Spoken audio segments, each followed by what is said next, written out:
The boarding gate at the bustling Atlanta airport was crowded, voices overlapping with the constant hum of rolling suitcases and distant announcements. The air smelled faintly of coffee and jet fuel, an odd mixture of routine travel and the subtle tension that always hung in crowded spaces.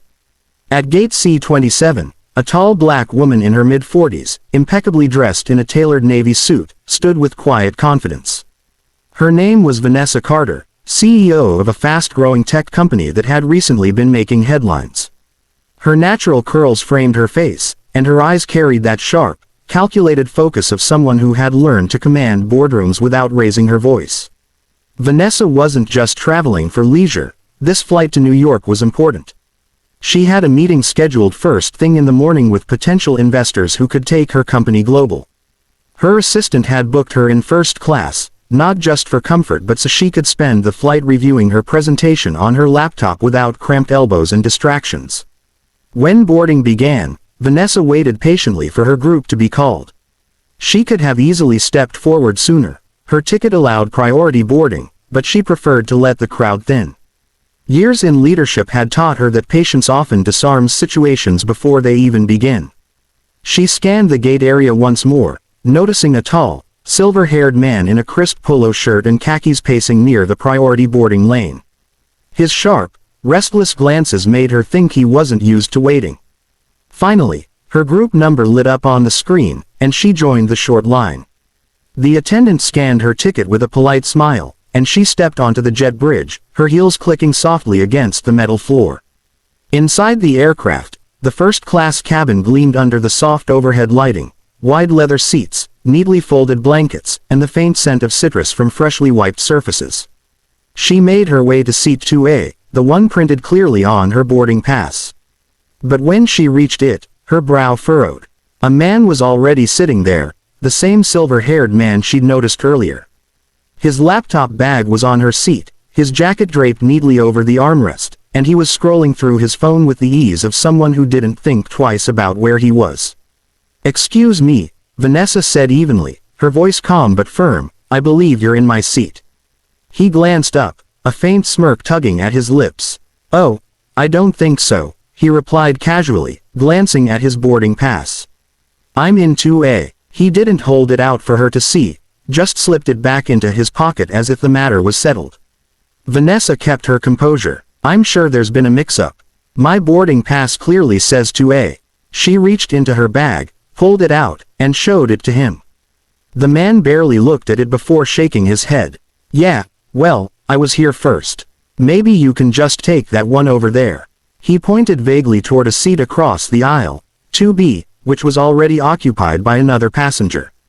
The gesture wasn't just dismissive, it was dripping with the kind of entitlement that said he didn't think her claim mattered. By now, a few nearby passengers had started to glance over, their curiosity piqued. The flight attendant, a young woman with her hair in a sleek bun, approached with a polite smile. "Is there a problem here?" she asked, her eyes moving between Vanessa and the man. "Yes," Vanessa replied calmly. "I believe this gentleman is in my assigned seat." She handed the attendant her boarding pass. The attendant's eyes flicked to the printed details, then to the man. "Sir, may I see your boarding pass as well?" she asked. The man sighed, as if the request was unreasonable, and fished it out slowly. When the attendant read it, her expression shifted, just slightly, but enough for Vanessa to catch. "Sir, your ticket is for 12C in economy," she said gently but firmly. The man's cheeks flushed slightly, but instead of standing, he leaned back in the seat. "Look, I fly all the time," he said, his voice louder now. "The seat's empty. She can take another one. Why does it matter?" Vanessa's jaw tightened. Years of navigating subtle and not so subtle dismissals had taught her the difference between a misunderstanding and a deliberate slight. This was no misunderstanding. She stood her ground. "It matters because this is my seat, and I paid for it. We all follow the same boarding rules." The attendant tried again, still polite but with a harder edge. "Sir, you'll need to move to your assigned seat so we can complete boarding." He didn't move. "You know what? I've had a long week. Just let me stay here. She can sit in the back, it's just a seat." He didn't even look at Vanessa when he said it, as if she wasn't part of the conversation anymore. The murmurs from nearby passengers grew louder now, a few people exchanging disbelieving glances. Vanessa could feel the weight of their eyes, but she refused to let her voice rise. She'd learned that dignity was its own kind of power, especially in public. "I'm not moving to the back," she said evenly. "You're in my seat. Please get up." The man opened his mouth to argue again, but before he could, the lead flight attendant, a tall man with a commanding presence, appeared. His tone was no nonsense. "Sir, either you move to your assigned seat now, or we will have to ask you to deplane." The silver-haired man scoffed, shaking his head. "Unbelievable," he muttered, but still didn't move. The lead attendant's eyes narrowed. He turned toward the cockpit and spoke quietly into his radio. A moment later, the engine's low hum seemed to fade into silence, and the captain's voice came over the intercom. "Ladies and gentlemen, we're experiencing a brief delay in departure. Please remain seated." That's when it hit everyone. The flight wasn't moving until this was resolved. And now, every passenger in first class was watching. Some in economy were craning their necks to see what was going on. Vanessa remained standing, calm and unshaken, as the tension thickened. The cabin was silent except for the faint rustle of seatbelts and the occasional cough. The silver-haired man stayed slouched in 2A, his jaw set, refusing to acknowledge the growing attention from the entire front section. Vanessa stood tall beside him, her expression calm but unyielding, as if she were watching a minor disruption in a meeting she still intended to control. The lead flight attendant, sensing this wasn't going to be resolved with polite reminders, leaned in closer to the man. His voice was low enough that most passengers couldn't hear, but his tone carried authority. "Sir, if you do not comply, I will have to call security. This is your final opportunity to take your assigned seat." The man chuckled bitterly, glancing toward the economy section. "I'm not moving. I've flown more miles than you can imagine, and I know when someone's making a big deal out of nothing. That seat's empty. Just let her sit somewhere else." The lead attendant's eyes hardened. "The seat isn't empty, it's hers.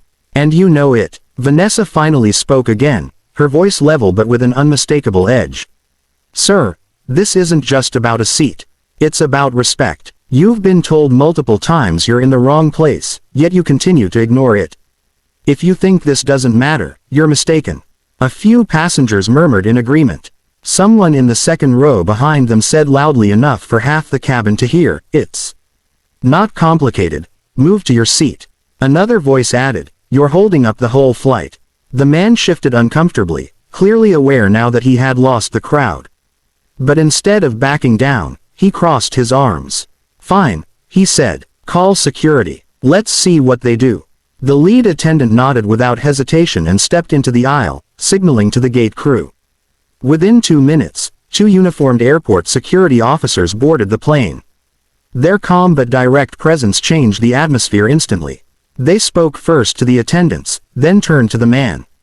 "Sir, we've been informed you're refusing to sit in your assigned seat," one of them said.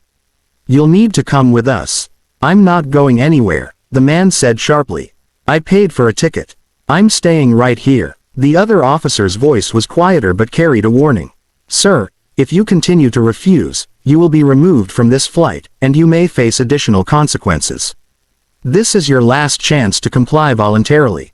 The man looked around the cabin, perhaps hoping someone would speak up for him, but instead he saw crossed arms, shaking heads, and eyes that told him no one was on his side. His arrogance began to crack, but pride still held him in place. "This is ridiculous," he muttered, but he finally stood up, snatching his jacket from the armrest. As he stepped into the aisle, he shot Vanessa a look that was meant to be dismissive but instead looked like defeat.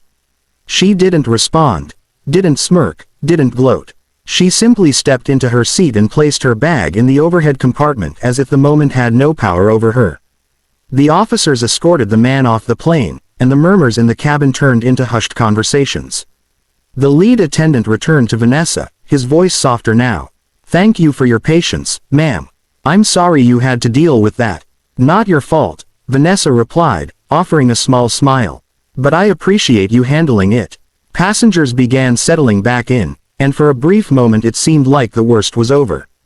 But then the captain's voice came over the intercom again. "Ladies and gentlemen, due to the incident earlier, we will need to complete a security check before departure. "We apologize for the delay." A collective groan rippled through the cabin.